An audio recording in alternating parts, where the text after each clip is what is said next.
ng taong matwid na ang buhay ay nakakalugod sa kanya. Awit 37:23 sa bersyon ng Ang Salita ng Diyos, Tagalog Contemporary Bible. Purihin ng Diyos sa oportunidad na makasama ninyo sa umagang ito. Salamat ninyong mga na imbitasyon na binigay sa akin. Kung ako ay di nagkakamali, hindi ito ang una na makapagsalita ako sa inyong grupo. Pero matagal ng panahon yon. Ang aklat na ito ni Ginang Ellen G. White ay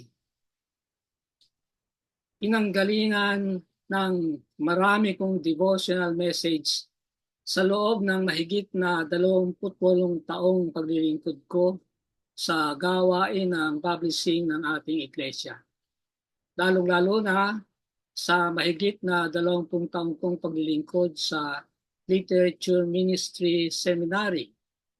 Bigyan natin ng kaunting konteksto ang ating pag-aaral.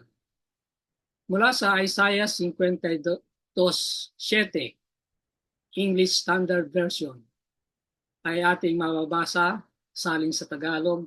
Napakaganda sa mga bundok ang mga paa niyong nagdadala ng mabuting balita na naglalathala ng kapayapaan, na nagdadala ng mabuting balita ng kaligayahan, na naglalathala ng kaligtasan, na nagsasabi sa Sion, ang iyong Diyos ay naghahari.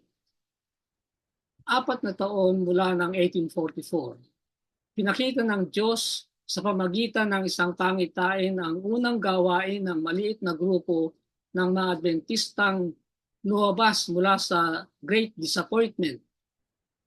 Ang paglalathala at paglilimbag ng katotohanan ng Diyos. Ng taong 1852 ay nagpasimula ang isang imprenta na naging Review and Herald. At ng taong 1882 ay nagpasimula ang gawain ng mga kulturtor dahil sa inisyatibo ni George King.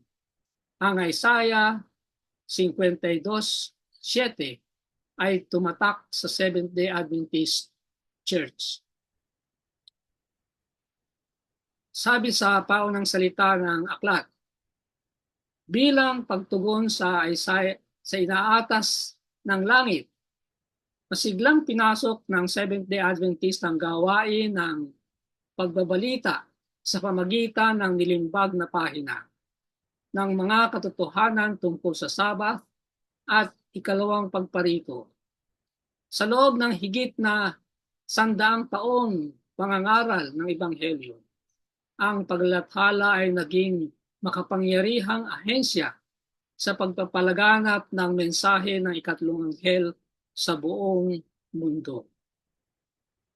Sa mga nagdaang taon, ang patnubay sa paglilimbag at pagpapalaganap ng ating mga babasahin ay ibinigay sa pamagitan ng panulat ni Ellen G. White.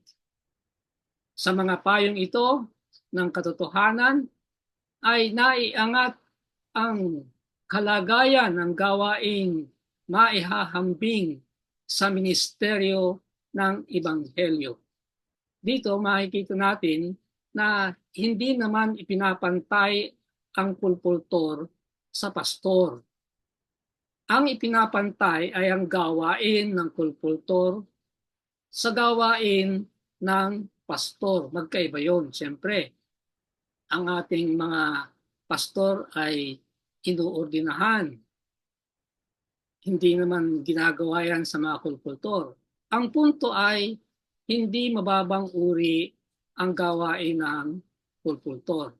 Hindi yung kulpultor lang. Ewan ko kung meron pa kayong narinig na ganyang mga salita. Ngunit nung ako ay nasa Philippine Publishing House, 6 na taon akong naglingkod dyan.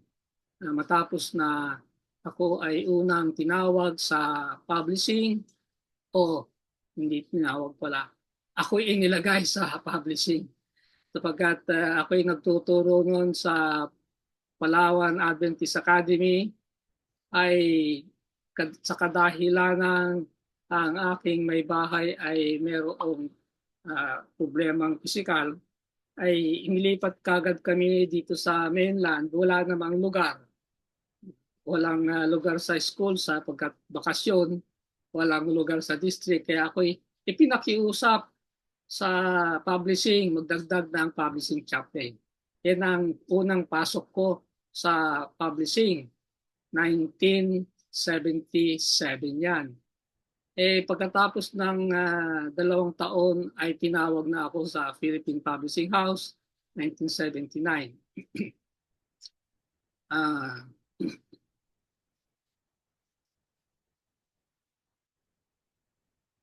Doon ay nakarinig ako ng kwento. Actually, narinig ko muna yung kwento bago yung kulpultor ay inulit ang kwento sa akin. Kaya ito ay factual, hindi bali-balita lang. Meron kasing isang teacher. Magaling itong teacher nito. May potensyal na maging head ng school. Siguro, nakarinig siya ng mga recruiting. At hindi naman niya pinaliwanag sa akin kung bakit. Siya nagkwento eh. Siya yung nagkwento, siya yung nakaisip siya na mag-canvas. Nalaman niya ng education director ng union. At siya pinuntahan, kinausap. Kinukumbinsi na huwag, manatili siya na teacher. Kung ako yung educational director, siyempre, mawawalan ka ng mahusay na tao na prospect mo na maging future head ng institution. Maintindihan yun. Ang hindi maganda ay ito. Nang hindi na niya makumbinsi, sabi niya, ikaw ay teacher professional ka, tapos magkukultur ka lang. Yun ang mabigat. Kulpultur lang. Hindi, malinaw na malinaw dito. In these councils, the selling of our truth-filled books and papers is elevated, iniangat to a work comparable to that of the gospel ministry.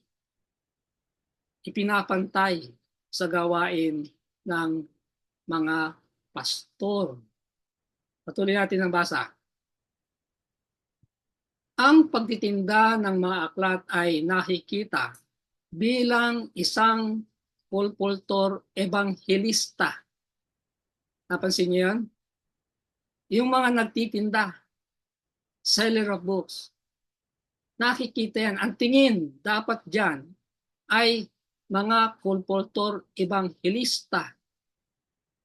Kaya nga, ang mga pulpultor ay hindi simpleng tindero o tindera. Sila'y mga ebanghelista. Naniniwala ba kayo rito? Ang paniniwala ba ninyo ay makikita sa inyong mga kilos? Anong kilos? Kilos ng isang ebanghelista. Hindi tindero, hindi tindera. Ang context ng ating chapter 18 ay section A, in league with the divine. Ang pagkakatranslate, sinundan ko ang translation ng Tagalog, bagamat may mga konti akong editing. Ang editing niya, in league with the divine, ay kapisanan ng banal, nakikipisan sa divine. Yun ang context niyan. At ang chapter 18, itong chapter nito ay paborito ko ito eh. Ang aking mga sinasabi noon sa mga kulpultor pagka mayroong oportunidad ay Huwag kayong magkakanvas na hindi niyo dala ang Culture Ministry. Second Bible niyo yan. Kung nagdadala kayo ng Bible, dapat kasama yan. At sa panahon ng inyong pagpakanvas, kayo'y nakaranas ng mga matitinding problema na maaari kayong panghinaan ng loob, tigil kayong mag-canvas at bubuksan ninyo ang Paul Culture Ministry, basahin ninyo ang chapter 18 para bumalik ang kasiglahan. Yun ang aking pinapayo. Kaya itong chapter na ito, nung sinabi sa akin ni Brother Maynard, ay tuwang-tuwa ako eh. Napakagandang chapter nito. Kaya nga naisip ko na itong discussion na gagawin natin ay i-post ko sa YouTube at yung mga wala dito ngayon, pwede nilang puntahan at mapakinabangan. Okay, so tingnan natin. Alam naman natin na ang Culture Ministry ay compilation yan. Kaya ito ang mga section niya, subsection. Ang unang-una ay 1,000 na mga paraan. 1,000 paraan. Ang ating Ama sa Langit ay may 1,000 paraan na di natin alam para tayo ay matustusan. Ano ba ang paraan para mawala ang isang problema? Hindi ba yung hanapin ang solusyon? Pag nahanap po yung solusyon, tapos na ang problema. May solusyon na eh. Ano ang tamang solusyon? Ang solusyon ng Diyos, hindi solusyon ng tao. Ang malaking problema kung minsan pagka may problema tayo, ay iniisip kagad natin ang solusyon. At nakakaisip naman tayo. Pero ang solusyon bang naisip natin ay solusyon ng Diyos? Yun ang tanong. Sapagkat kung hindi solusyon ng Diyos ang naisip natin, hindi mawawala ang problema. Maaari pa yang lumala. Bakit tayo magpapasakit ng ulo na merong 1,000 solusyon ng Diyos sa ating problema na hindi natin alam? Eh wala namang problema yung hindi alam. Hingin natin sa Kanya ang solusyon. O kaya, sapagkat tayo naman ay binigyan ng mga kapangyarihang mag-isip, mag-isip tayo. Tingnan natin kung anong mga posibleng solusyon. Pero yung mga naisip nating solusyon ay iharap natin sa Panginoon. Iharap. Idalangin upang bigyan tayo ng liwanag kung alin sa mga solusyon na nailista natin ang solusyon niya. Diyan lang tayo makakatiyak na ang problema natin ay masusolusyonan ng tama at maayos. Handa siyang ibigay ito. Pero mayroong kondisyon. Ano yun?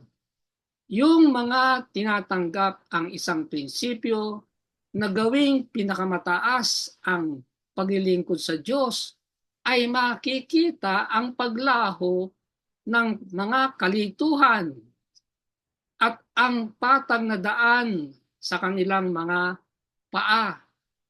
Mawawala yung kalituhan. Magkakaroon ng patag na daan. Solusyon yun eh. Pag nakita na natin ang solusyon, nang nabigyan na tayo ng solusyon, wala nang kalituhan yan. Patag na ang daan. Ano raw ang pangangailangan? Ano ang kondisyon para mangyari yan? Ang sinasabi dito ay gawing pinakamataas ang gawain ng Diyos. Yan ang hinihingi. Paano kang bibigyan ng solusyon sa iyong problema sa canvassing? Kung hindi mo naman binibigyan ang gawain ng Diyos na pinakamataas, secondary lang sa'yo, hindi primary. Hindi ba sa Culture Ministry ay merong sinasabing second to none? Yan ay idinidiin ko rin ng araw. Ang gawain ng kultur ay second to none. Ano ba ang ibig sabihin ng second to none. None, zero. Ano ba ang sumusunod sa zero? Di ba? Ang unang-unang bilang ay zero. Pagkatapos ay ang susunod ba ay 2? Hindi. Ang susunod sa zero ay 1. Yan ang ibig sabihin ng second to none. Number 1. Inuuna ang gawain ng Diyos. Inuuna ang Diyos. Tandaan natin yan. Pag inuna natin ang gawain ng Diyos, inuuna natin ang Diyos. At ang problema natin ay hindi talaga problema sapagkat meron siyang 1,000 paraan. Hindi masusukat ang resulta para bagang tagumpay. Apparent. Kung minsan nagtatagumpay tayo at marami ang nagtatagumpay. Tagumpay sa sales, tagumpay sa soul winning. Pero yung tagumpay na yun ay hindi tunay na tagumpay. Apparent lang. Parang tagumpay. O, basahin natin. Dapat tayo'y maging tapat at masigasig na mga Kristiyano na ginagawang may katapatan ang mga tungkuling nasa ating mga kamay at laging tumitingin kay Jesus ang nagtatag at nagpasakdal ng ating panampalataya. Ang ating gantimpala ay hindi nakadepende sa parang, ano naman yung salita, apparent, sa parang tagumpay natin. Ang ating gantimpala ay nakadepende dapat sa talagang tagumpay. Hindi apparent, parang tagumpay. Kundi sa kung anong espiritu natin nagawa ang gawain. Nakapansin niyo yun? Ang Diyos, sa Diyos, mas mahalaga ang motibo kaysa ginawa. Oo nga, ikaw ay top notcher, number 1 ka, milyon ang sales mo, pero mali naman ang motibo mo. Tatanggapin ba yan ng Diyos? Hindi. Kaya yung 1 million sales mo ay hindi tagumpayan. Apparent. Parang tagumpay. Bakit? Kasi ang tao, ang mga leader, hindi nila nababasa ang motibo. Kaya tatanggapin nila yan na success. Pararangalan pa nga. Ewan ko kung pinagpapatuloy pa ang pagpaparangal sa mga millionaire o yung top 10 ngayon. Nung panahon na ako'y nasa publishing ay talagang taon-taon yan. Yung mga top 10. Top 10 ng mga misyon, top 10 ng union. Kaya alam na alam ko yan sapagkat nung tumungtong ako sa publishing ng union noong 1985, ako ay inatasan na ako na ang bahala sa paggawa ng bulletin ng union. At sa tagal ng aking panunungkulan sa union ay biro niyo ilang bulletin yan. Kaya alam na alam ko kung sino yung mga top notcher. At kung titingnan ko ulit yan, makikita ko pa sapagkat lahat ng bulletin na yan ay naitago ko, naka-folder yan. Eh, hanggang ngayon maalala ko pa yung mga pangalan eh. Mga hinangaan yan, dinala sa mga hotel, pinarangalan. Pero lahat kaya ng mga yan ay talagang matagumpay sa mata ng Diyos? Yun ang malaking tanong. Kaya hindi po panukat ng tagumpay ang ikaw ay top notcher. Magiging panukat ang tagumpay mo kung top notcher ka kung tama ang motibo mo sa iyong paggawa. Bilang mga nagkakanbas o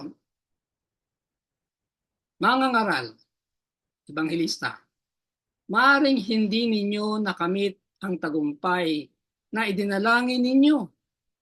Ngunit tandaang hindi ninyo alam at masusukat ang resulta ng tapat na pagsisikap. Bakit kaya? Kasi hindi lahat ng resulta ay makikita natin sa panahon ng buhay natin. May mga magre-resulta niyan, patay na tayo. Sapagkat wala na tayo ng ang ating ipinagbili sa kanila ay tsaka lang nila nabasa at umepekto sa kanila. Kaya hindi natin alam ang resulta. Kaya nga, kung matatandaan ninyo, merong yung mga original na full culture ministry. Sa bukana ay may litrato ng isang lalaki na nagkakanvas sa isang matanda na naggagarden. Sa likod ng aklat ay makikita nyo yung dalawang yun nasa langit. Kinakamayan ng pulpultor yung matanda na sa lupa ay pinagbilan niya ng aklat at nadala sa langit. At ang sinasabi ng matanda ay, "It was you who invited me here." Maraming ganyan na mangyayari sa atin pagdating natin sa kalangitan, sa kaharian ng Diyos, sa bagong Jerusalem. May lalapit, sasabihin, hindi mo na ako matatandaan. Pero isang araw, ako ay pinagbilan mo na aklat. Kaya ako narito ngayon. Yan ang resulta na maaaring hindi natin makikita sa ngayon. Ngunit makikita natin yan balang araw.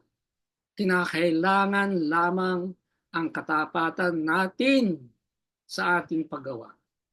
Kinakailangan lamang na tumama ang ating dahilan ng pagkakanbas. Hindi kailangang panghinaan ng loob. Kapag may patuloy na pagtitiwala sa Diyos, patuloy na inuugali ang pagtanggi sa sarili, ang mga manggagawa ay hindi lulubog sa panghihina ng loob. Ano raw yung dalawang kailangan upang hindi panghinaan ng loob? Dalawa yan. Una, patuloy na pagtitiwala sa Diyos. Continuous yan. Hindi yung nagtitiwala lang sa Panginoon paggipit. Pero pagka yung walang mga problema, saan siya nagtitiwala? Sa kanyang galing, sa kanyang husay. Pagka nagkasunod-sunod na problema, tsaka humihingi ng tulong. Hindi ganun. Patuloy na nagtitiwala sa Diyos. Yun ang una. Susunod, patuloy na inuugali ang pagtanggi sa sarili. Maganda yung, kaya gusto ko yung pagkakasunod ng continual reliance, continual practice of self-denial. Magkasama yan eh. Yung continual na practice ng self-denial, tiyatanggihan ng sarili, ay bubunga yan ng continual o patuloy na pagtitiwala sa Diyos. Hindi sa sarili ang pagtitiwala. Ang sabi pa, ang mga manggagawa ay hindi lulubog sa panghihina ng loob. Hindi sila mag-aalala. Tatandaan nilang sa bawat dako ay may mga kaluluwang kailangan ng Panginoon at siyang hinahanap ng dyablo para sila'y maigapos ng mahigpit sa pagkaalipin ng kasalanan, sa pagwawalang bahala sa kautusan ng Diyos. Mapansin niyo rito na ang focus nila ay ang kaluluwa ng customer. Sapagkat alam nila na ang kaluluwa ng customer ay inaatake ng kaaway ng kaluluwa, si Satanas. Conscious sila ron. Lahat ng taong kanilang kinakanbas Sinasaisip nila yun na nandyan sa tabi ang demonyo, hinaharang ang desisyon para bumili. Kaya nakapokus sila sa kanila. Hindi ang focus ay ang pera sa bulsa. Nung, nung araw ay may paborito akong uh, gimmick, ilustrasyon. Ewan ko kung matatandaan pa ng mga umattend ng uh, seminar. Ito ay madalas na ginagawa ko sa yung mga unang lecture. Ang gagawin ko ay sasabihin ko, merong mga pulpultor na ganito mag-canvas. Tapos pupunta ako sa likod ng chalkboard. Tapos ay maglalagay ako ng 1,000 sa tapat ng mata ko. Tsaka ko lalabas, sasabihin ko, good morning po. Nagkakanvas na siya. Pero ang tingin niya ay hindi yung kaligtasan ng kaluluwa, kundi yung perang makukuha. Hindi yan. Hindi yan.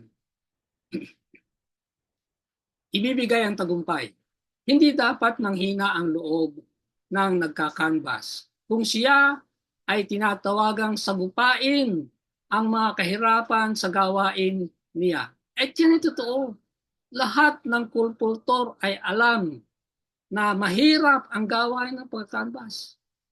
Bahagi kasi yan ng hamon. Bahagi yan ng great controversy. Pag pumasok ka sa canvassing, ay ikaw ay sundalo ng Diyos, dadaling ka sa frontline, at ikaw ang sumasagupa. Nasa frontline ng kulpultor nasa labanan. Kaya sagupa yan sa mga kalaban, mga demonyo nandyan. Sabi rito, sagupain ang kahirapan ng gawain niya, gumagawa siya na may panampalataya. At ang tagumpay ay bibigay. Bakit talagang may kahirapan ng gawain? Ito ang sabi, ang ating pagkipaglaban ay hindi laban ng laman at dugo. Hindi tao ang kalaban natin. Yung mga objection ng mga customer, hindi yan ay kalaban. Kung nakarating kayo dun sa level ng pag-aaral ng how to handle objection, alam ninyo na mga objection ay kaibigan. Hindi yan kaaway.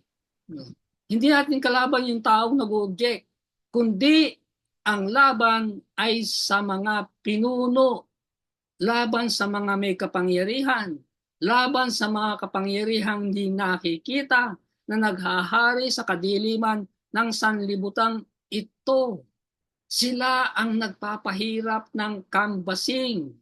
Yung mga hindi natin nakikitang mga demonyo na present kapag ka nagkakanvas tayo. Hindi yan absent. Sumusunod sa atin yan. Sumasama sa atin yan sa pagpasok sa mga bahay at katabi ng kinakanvas natin. Sila ang pinanggagalingan ng mga objection, ibinubulong ang mga objection. Ano ang pangako? Meron ba tayong laban sa demonyo? Meron ba tayong sapat na kapangyarihan para sagupain sila? Wala. Tayo ay makasalanan, may hina laban sa mga espiritual na kapangyarihan. Pero ano ang pangako? Ibibigay ang tagumpay. Mananagumpay tayo laban sa kanila. Yan ang mga pangako. Victory will be given. Paano? Sabi rito, tuwing ang aklat ay magsisiwalat ng kamalian ay ipinapakita, si Satanas ay tumatabi sa isang taong inaalok nito at iginigit ang mga dahilan kung bakit iyon ay hindi dapat tanggapin. Sabi ko nga sa inyo objection Siya ang nagpapaisip ng objection. Pero hindi kinakatakutan ng kulpultur yan. Lalo na kung napag-aralan na natin ang how to handle objection. May sapat na tayong kaalaman upang harapin ang pinakamatitinding objection. Mga kaalamang galing sa langit. Subalit, may banal na ahensya na gumagawa upang impluensyahan ang mga isipan para sa liwanag. Sino ba yung mga banal na ahensya na tutulungan tayo? Kasi mga espiritu lang kalaban natin eh. Dapat meron tayong mga kakampi na spiritual din na lalaban sa kapangyarihan ng mga espiritu ng demonyo. So, sino yung sinasabi riyan? Divine agency. Sila ang haharap doon sa mga kaaway na hindi natin nakikita. Sabi natin, kokontrahin ng lakas ng mga tagapaglingkod na anghel ang kapangyarihan ni Satanas. Espiritu, laban sa espiritu. O, di ba? Magiging matapang tayo pagka ganun. Hindi natin katatakutan yung mga espiritu hindi natin nakikita sapagkat meron ding mga espiritu ng Diyos na kasama natin na hindi rin natin nakikita. Ngunit totoo. Naalala ko, sino bang nakakaalala pa sa inyo kay Pastor Paul Hinugin? Mga matatandang kulkultor, alam yan. Yan ay isa sa pinaka magaling na pastor sa publishing sa Philippine Publishing House na nakasama ko sa gawain. Nung siya ay L.E. Paul Hinugin pa. Yan, pinento niya yan eh. Napirmi niya kinakente sa mga kulkultur yan. Sabi niya, nabasa niya sa kulkultur ministry na ang mga kulkultur pala ay sinasamahan ng anghel. Aba, malakas na ang loob niya. Sabi niya, bago siya papasok sa pintuan, tatawagin niya yung kanyang anghel. Sabi niya, halika, pasok ka na, una ka na, susunod ako. Ganon, kinakausap niya ang kanyang mga anghel at inuutusan na mauna na at susunod siya. At malakas ang loob niya dahil diyan. Kung babasahin ninyo ang Kulkultur Ministry, ang mga anghel ay itinuturing na assistant publishing leader. Bakit? Sila ang sumasama eh sa mga house to house. Sila ang kasama pirmi. Pero sa Kulkultur Ministry, meron ding associate publishing director. Meron ding publishing director. Alam ba niyo yun? Ang associate ay ang banal na espiritu. At ang publishing director ay ang ating Panginoong Jesus. Nasa Kulkultur Ministry yan. Sa katunayan, kung matalas ang kayo nagbabasa talaga, puntahan niyo yung marker na inalagay noong anniversary, 20th anniversary ba yun? Ng LMS. May marker yan sa harapan ng gate. Basahin nyo ron at nandun yan yung assistant publishing director, associate publishing director at yung publishing director mismo. Nandyan at yung source sa Kulkultur Ministry kung nung page nandun. Kaya pag nadalaw kayo ulit doon, ay tingnan niyo. Patuloy ang basa. At kapag sa pamagitan ng impluensya ng Espiritu Santo, nandiyan pala ang Espiritu Santo, yung Associate Publishing Director, ay tinanggap ang katotohanan sa isip at puso, yun ay magkakaroon ng kapangyarihang nagbabago ng karakter. So, katulong siya. At siyempre, siya ang associate. Sa panampalataya ay tumingin sa langit. Panghawakan ng salita ng Kristo bilang inyong kasiguruhan. Hindi ba't kayo ay inanyayahan niyang lumapit sa Kanya? Meron akong, nung binabasa ko ito may tanong ako Sino ba ang tumawag sa inyo para maging pulpulto? Sino? Yung inyong assistant ngayon? O yung ibang assistant na lumipat lang kayo kaya naiba kayo ng grupo? Sino ang tumawag sa inyo na maging pulpulto? Ang sabi rito ay, has he not invited you to come to him? Ang tamang recruiter ay ang Diyos. Ginagamit lang niya ang tao. Pero siya ang tumatawag. Siya ang sasabing, anak ko, gusto kong ikaw ay maging pulpultor. Gusto kong ikaw ay mag-canvas. Kapag ka naintindihan natin na tayo ay naging pulpultor kasi tumutugon lang tayo sa tawag niya, paano tayo aalis? Paano natin tatalikuran ang canvassing? Hindi pwede sapagkat tinawag ka ng Diyos, hindi kung sinong Pilato. Huwag payagan ang sarili ninyong magsalita sa paraang walang pag-asa at pinanghihinaan ng loob. Bakit mangyayari yan kung ikaw ay tinawag ng Diyos? Kapag pinayagan ninyo, malaki ang mawawala sa inyo. Sa pagtingin sa mga nakikita ng mata at pagdireklamo kapag dumating ang kahirapan at kagipitan, nagbibigay kayo ng katibayan ng isang sakitin at mahinang panampalataya. Ano raw ang katunayan ng isang sakitin at mahinang panampalataya? Anong ebidensya na isang manggagawa ay may panampalataya nga pero sakitin at mahina? Ang sinasabi rito, ang ebidensya ay yung pagreklamo. Nakarinig na ba kayo ng mga manggagawa, hindi lang pulpultor, mga manggagawa na reklamo ng reklamo? Ebidensya ng sakitin at mahinang panampalataya. Magsalita at kumilos na parang hindi nagagapi. Wow. Talk and act as if your faith was invincible. Hindi nagagapi. Ang Panginoon ay sagana sa kayamanan. Pag-aari niya ang mundo. Sa panampalataya ay tumingin kayo sa langit. Tumingin kayo sa Kanya na nagtataglay ng liwanag, kapangyarihan at kakayahan.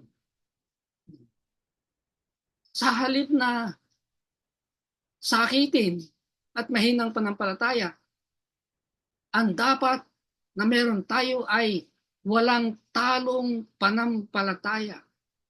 Invincible faith.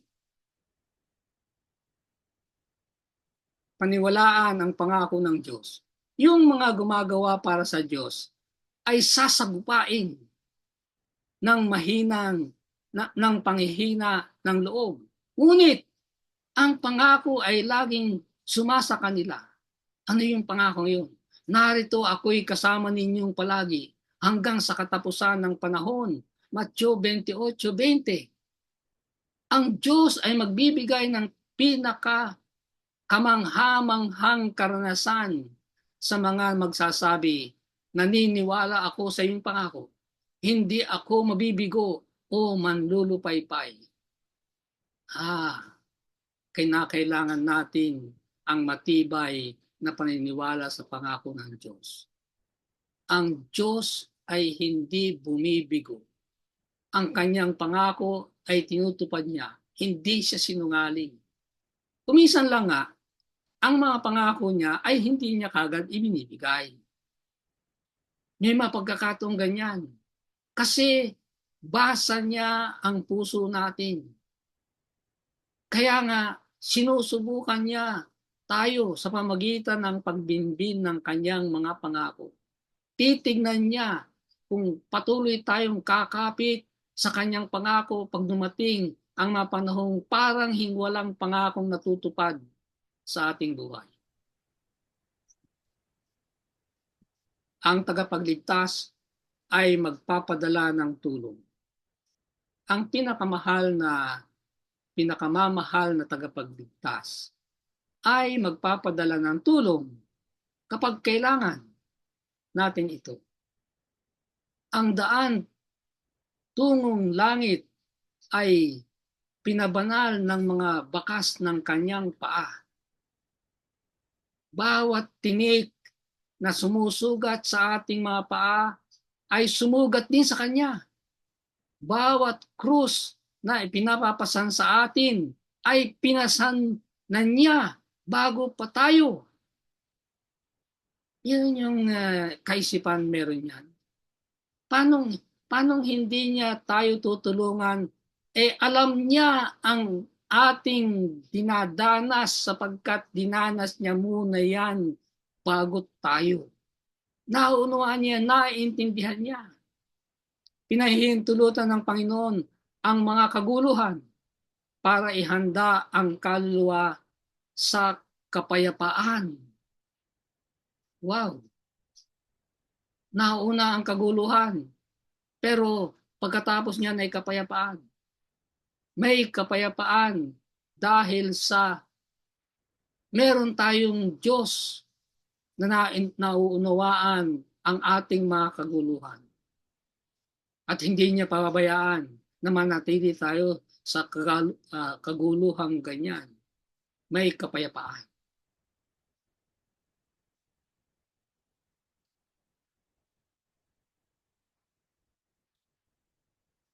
Pasisiglahin niya ang mga nababahala. Walang buntong hininga na inihininga, kirot na naramdaman, kalungkutang tumutusok sa kaluluwa, kundi ang pintig ng lahat ng mga ito ay nararamdaman ng puso ng Ama. Ang Diyos ay yumuyuko mula sa kanyang trono upang pakinggan ang daing ng inaapi. Napakaganda talaga nito. Ramdam ng Diyos ang nangyayari sa atin. Huwag natin kalilimutan ito. Ting tayo ay haharap sa anumang pagkabigo. Meron yan. Alam natin na naunawaan ng Panginoon ang ating dinadanas. At ano ang sabi niya? Ang sabi rito, pasisiglahin. Sa panahon na tayo nababahala sa maraming mga kadahilanan, problema sa buhay, pasisiglahin tayo. Sa bawat taos-pusong panalangin, siya ay tumutugong, narito ako. Ang ganda.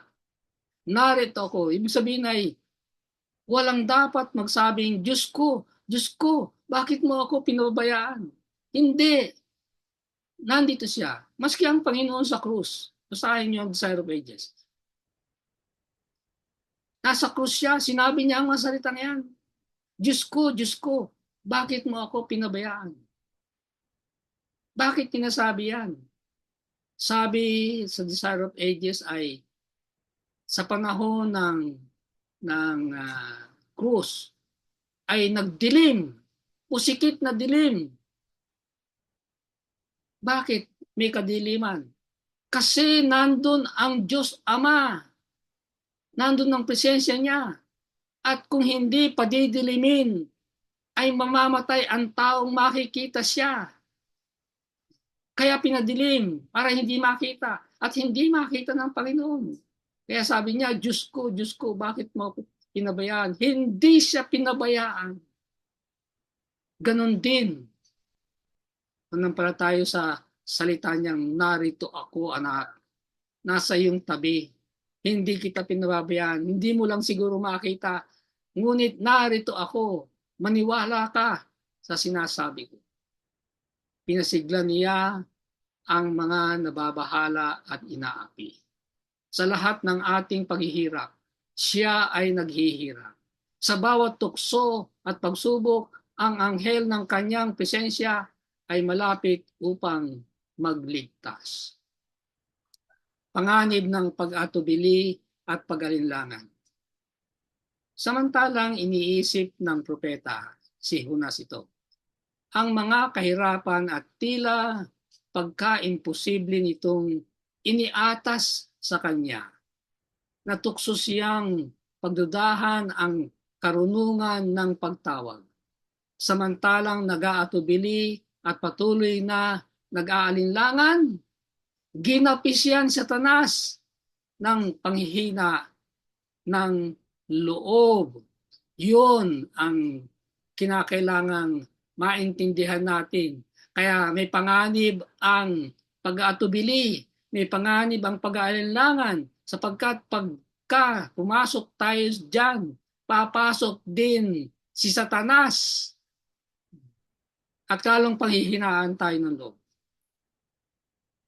Kaya nga, sinasabi na kahit sa panalangin natin, kahit na yung personal na panalangin natin bago tayo matulog o kahit ng oras, huwag nating bibigkasin ang ating panghihina ng loob.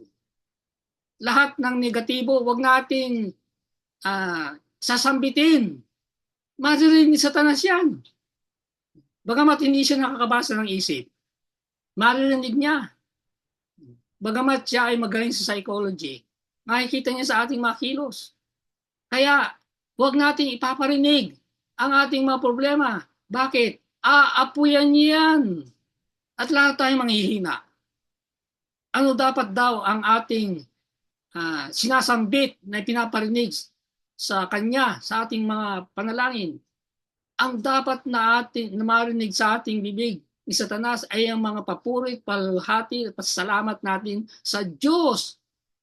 Siya ang manghihina ang loob pagka ganun.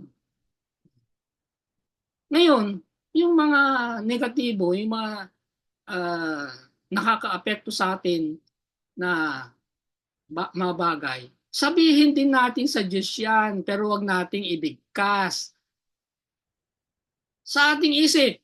Kausapin natin siya sa ating isip sapagkat maririnig niya ang iyong tinig kahit na sa isip, nababasa niya ang isip.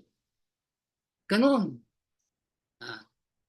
Papanganib ang pag-atubili at pag-alinlangan na ipaniririnig sa demonyo. Sabi sa Santiago 1:58, ito'y wala doon, dinagdag ko. Ngunit kung ang sino man sa inyo ay nagkukulang ng karunungan, humingi siya sa Diyos na nagbibigay ng sagana sa lahat at hindi nanunumbat, at yun ay ibibigay sa kanya. Ngunit humingi siyang may panampalataya na walang pag-aalinlangan, sapagkat ang nag-aalinlangan ay katulad ng alon sa dagat na hinihipan at ipinapadpad ng hangin, sapagkat ang taong iyon ay hindi dapat mag-akala na siya'y tatanggap ng anumang bagay mula sa Diyos. Pagka ganyan ang panampalataya, hindi tatanggap. Tatang 8, siya ay isang taong nagdadalawang isip, di matatag sa kanyang mga lakad.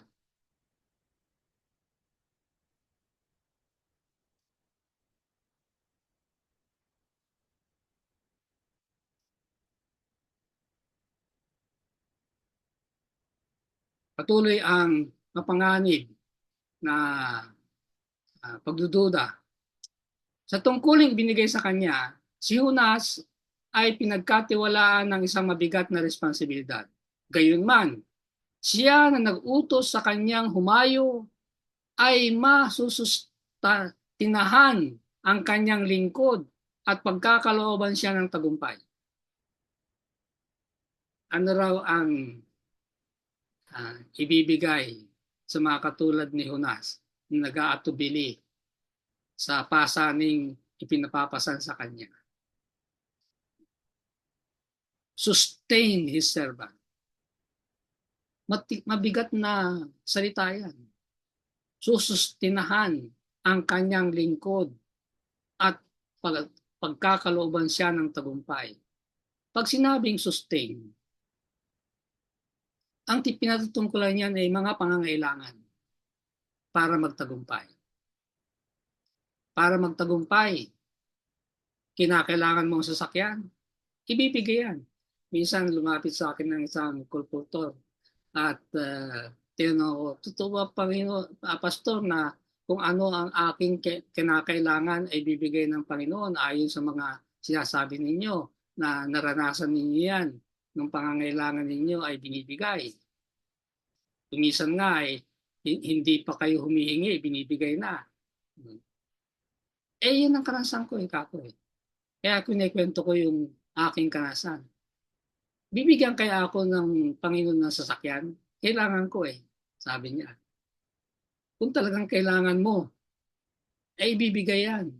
Kuminsan kasi ang problema ay iniisip natin kailangan, hindi naman talaga kailangan. Tiyakin lang na kailangan at ibibigay. Yan ang pangako niya. Huwag mawala ang lakas ng loob. Huwag hayaang mawala ang inyong lakas ng loob. Huwag magsalita ng kawalang paniniwala dahil ang mga nakikita ay laban sa iyo.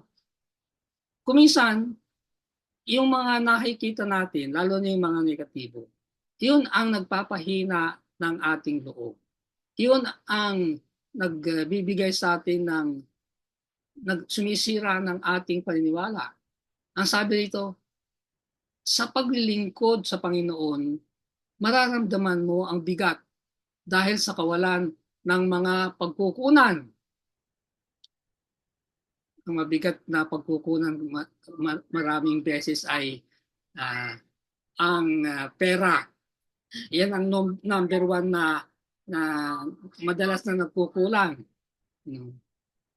Yung pagkukunan. Subalit, ang Panginoon ay diringgin at tutugunan ang mga kahilingan mong matulungan. Ang maging salita mo ay, tutulungan ako ng Panginoong Diyos, kaya't hindi ako nalilito.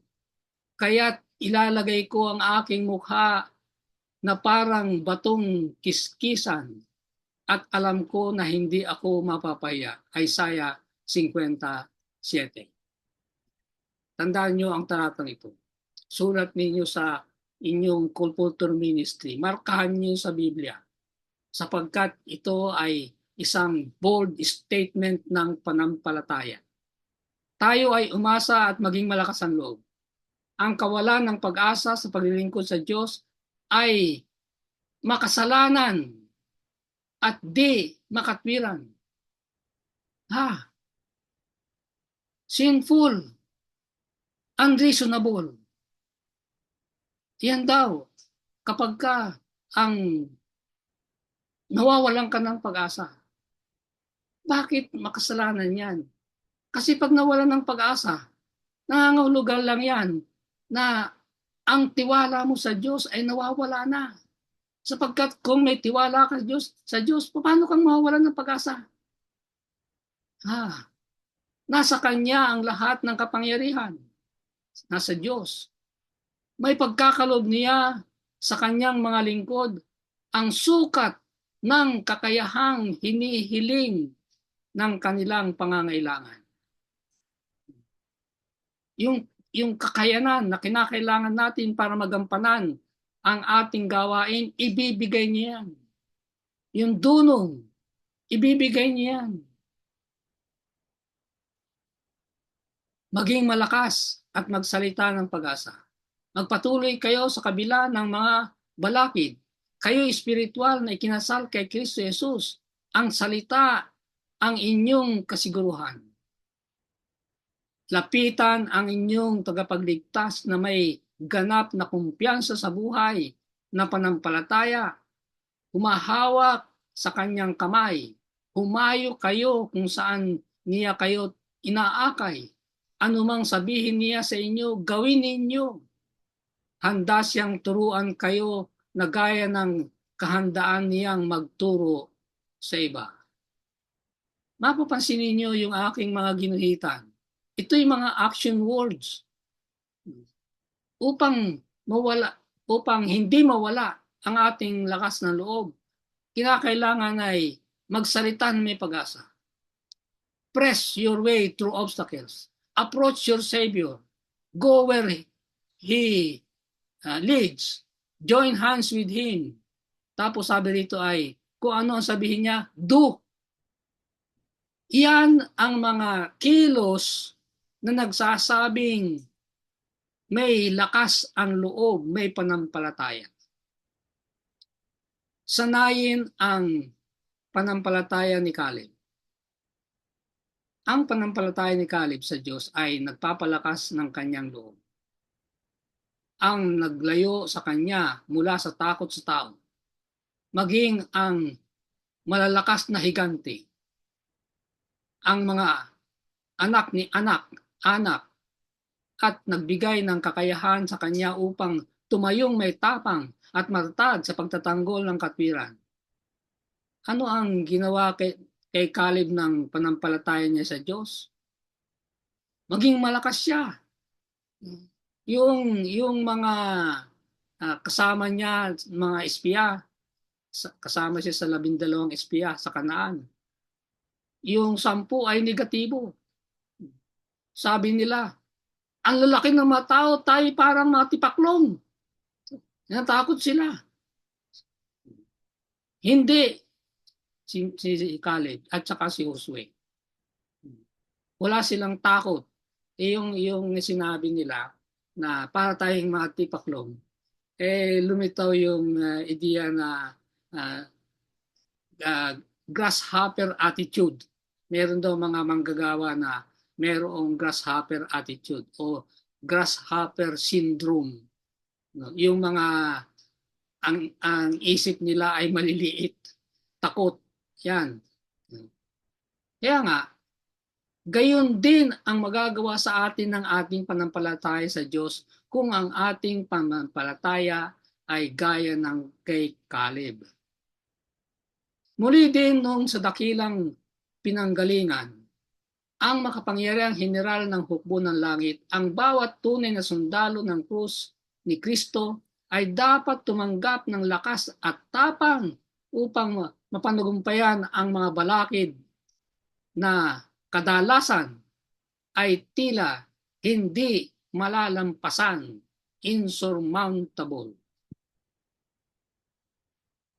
Nais natin ng mga Caleb ngayon na kasama ang matatapang na salita ay makapagbibigay ng matibay na ulat na kinakailangan ang madali ang aksyon.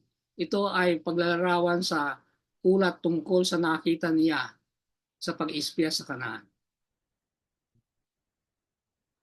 Matapang ang kanyang masalita. Pumasok tayo, pasukin natin. Hindi siya natakot sa mga higante. At ang ulat niya ay hindi sila ang takot. Kailangan kumilos na tayo ngayon. Yan daw ang Caleb. Yan daw ang dapat na kilos ng mga kulpultor. Hindi duwag sa pagharap na para silang mga tipaklong. Gumagawang may determinasyon. Kung ang mga nasa paglilingkod ng Diyos ay dapat magpakita ng sigla at determinasyon sa gawain ng paghikayat ng mga kaluluwa. Bakit? Alalahaning may mga mapapahamak malibang tayo bilang makasangkapan ng Diyos ay gagawang may determinasyon, hindi mabibigo o masisiraan ng loob. Ang trono ng biyaya ang siyang tanging aasahan natin. Muli ay nakapokus yan sa kaluluwa. Kapag tayo ay nagkakanvas at nakapokus tayo na ang isipan ay ito'y kaluluwang nakabingit sa kamatayan, kinakailangan iligtas, dalhin sa trono ng Diyos. Yun ang ibig sabihin ng gumagawang may determinasyon. Hindi man bumili yan, maghahanap ng paraan, mag-iiwan ng pulyeto, idadalangin, iaalok ang Bible study, maraming paraan. Hindi kung hindi bumili ay tapos na ang gawain sa taong yan. Hindi. Haraping may tapang ang mga kahirapan. Ang mga kahirapan ay babangon upang subukan ang inyong panampalataya at pagtitiis. Yan ang purpose ng trials, difficulties. Haraping may tapang ang mga ito. Tumingin sa maliwanag na bahagi kapag nahahadlangan ang gawain. Siguraduhin hindi mo pagkukulang ito. Ha? Pag nahahadlangan daw ang gawain, hindi ikaw ang dahilan. Sikapin mong hindi ikaw ang dahilan na nahahadlangan ang gawain. At pagkatapos ay sumulong na nagsasaya sa Panginoon. Meron ba kayong alam na hindi na nga nakakatulong, nakakahadlang pa? Nakakita ko ng larawan ng isang bayanihan. Maraming nagpapasan upang dalhin ang isang bahay kubo sa bago nitong kalalagyan. Pero dun sa larawan, merong isa na hindi nakikibuhat kung hindi nakabitin. Hindi na nga nakakatulong, nakakabigat pa. Ang pagsubok ay nangangulugang pakinabang. Maganda ito.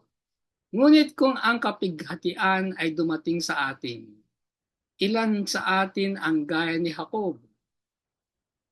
Iniisip nating kamay yon ang kaaway at sa dilim tayo nakikipagbuno ng bulag hanggang maubos ang ating lakas at wala tayong masumpungang aliw at kaligtasan. Kailangan din nating matutunan na ang mga pagsubok ay nangangulugang pakinabang at huwag hamakin ang pagkastigo ng Panginoon o manghina kapag sinusumbatan niya tayo. Sabi sa 1 Tesalonica 5:16-18, maggalak kayong lagi. Lagi kayong manalangin. Ipagpasalamat ninyo sa Diyos ang lahat ng pangyayari kahit negatibo, sapagkat ito ang kalooban ng Diyos para sa inyo kay Kristo Jesus. Ang Panginoong Jesus ang ating kausayan. Ang mga manggagawa kay Kristo ay hindi dapat mag-isip. Huwag nang banggitin ang pagsalita ng kabiguan nila sa gawain. Ito yung kaninang binanggit ko. Ulit, huwag iparinig. Sa ibang salita, huwag pag-isipan, lalo na sabihin. Kumisan, iniisip natin, lalo tayong manghihina. Pero mas worse kung inibigkas natin. Ang Panginoong Hesus ang ating kausayan sa lahat ng mga bagay. Ang kanyang espiritu ang dapat maging inspirasyon natin at pagpapasakamay sa kanya, natin sa kanya, upang maging daluyan ng liwanag. Ang ating paraan ng paggawa ng kabutihan ay hindi mauubos. Maaari kayong humugot sa kanyang kasaganaan at nakakatanggap ng gayong biyayang walang limitasyon. Ang pagkukunan natin ay walang limitasyon. Ang kagalingan, ang kausayan ay magmumula sa Kanya. Umasa sa malaking bagay. Hindi ang mga kakayahang nasa inyo o mapapa sa inyo ang magbibigay sa inyo ng tagumpay. Di ba? Not by might nor by power. Hindi yung galing natin. Wala sa atin. Ito'y nasa manggagawa ng Panginoon para sa iyo. Dapat nating bawasan ang tiwala sa magagawa ng tao at higit na dagdagan ang tiwala sa magagawa ng Diyos sa bawat kaluluwang nananampalataya. Ang ibig sabihin nito, kahit na anong galing natin, kahit anong dunong natin, hindi pwedeng maipagmayabang. Nabanggit ko sa inyo na akong gumagawa ng bulletin. Kaya nakalista doon ang top notcher, ang union top notcher. ang mga top-notcher ng mga mission conference nandoon. Kaya, alam na alam ko kung sino yung mga top-notcher. May mga top-notcher na nakita kong nalaglag sa pagmamayabang. Pumasok sa ulo nila ang kagalingan, ang galing, na kung wala ang Diyos ay wala rin sila. Inaasam niyang abutin mo siya sa pamagitan ng panampalataya.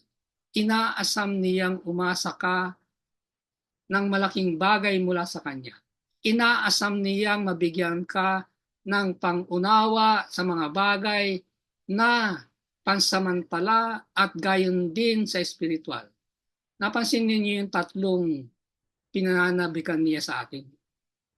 Yung tatlong inaasahan niya. Ano yun? Yung abutin natin siya sa pamagitan ng panampalataya, una. Ikalawa, umasa ng malaking bagay mula sa Kanya. Huwag tayong aasa ng mga pipitsuging bagay mula sa Kanya. Asahan natin sa Kanya ang malalaking bagay. Humingi tayo ng malalaking bagay, hindi mga maliit na bagay. Yun ang inaasahan niya. Ikatlo, inaasahan niyang mabigyan tayo ng pangunawa sa mga bagay na pansamantala at espiritual. Kaya kaya niyang patalasin ang pag-iisip. Makapagbigay siya ng kahusayang makitungo at kasanayan. Gamitin ang inyong mga talento. Humingi ng karunungan sa Diyos at ito'y ibibigay sa inyo. Aalisin ang lahat ng kahirapan. Kung hahanapin ninyo ang Panginoon at mapagbabagong loob araw-araw, kung sa inyong sariling spiritual na pagpipili ay magiging malaya at magalag sa Diyos, kung sa malugod na pahintulot ng puso sa Kanyang mabiyayang panawagan, ikaw ay lumapit pasan ang pamatok ni Kristo, ang pamatok ng pagsunod at paglilingkod. Napansin ninyo yung tatlong kung? Bakit mahalaga yan? Yang tatlong kondisyon na yan, pag meron, ay tatanggal ng lahat ng kahirapan. Patuloy natin ang basa. Ang lahat ng inyong mga reklamo ay matatahimik. Lahat ng inyong mga kahirapan ay maaalis. Lahat ng nakakalitong problemang hinaharap mo ngayon ay malulutas. Hindi ba napakagandang pangako yan sa isang kulto? Pero huwag natin kalilimutan yung kung ang pangakong tatlo na ito na lahat ay mangyayari lamang kung yung kondisyong kung ay meron din. Sa pamagitan ng pinakakahangahangang pagpapalakad ng awa at tulong ng Diyos, ang gagabundok na hirapan ay maaalis at itatapon sa dagat. Amen. Napakaganda nito. Kaya nga, matapos na malaman natin ang tulong para sa bawat kahirapan, magkakaroon ng malalim na kahulugan ang Isaiah 52:7. Ulitin natin, napakaganda sa mga bundok ng mga paan yung nagdadala ng mabuting balita, na naglalathala ng kapayapaan, na nagdadala ng mabubuting balita ng kabutihan, na naglalathala ng kaligtasan, na nagsasama sa Siyon, ang iyong Diyos ay naghahari. Ang aking dalangin para sa inyong lahat, na kayo ay mayroong napakagandang paa. Amen.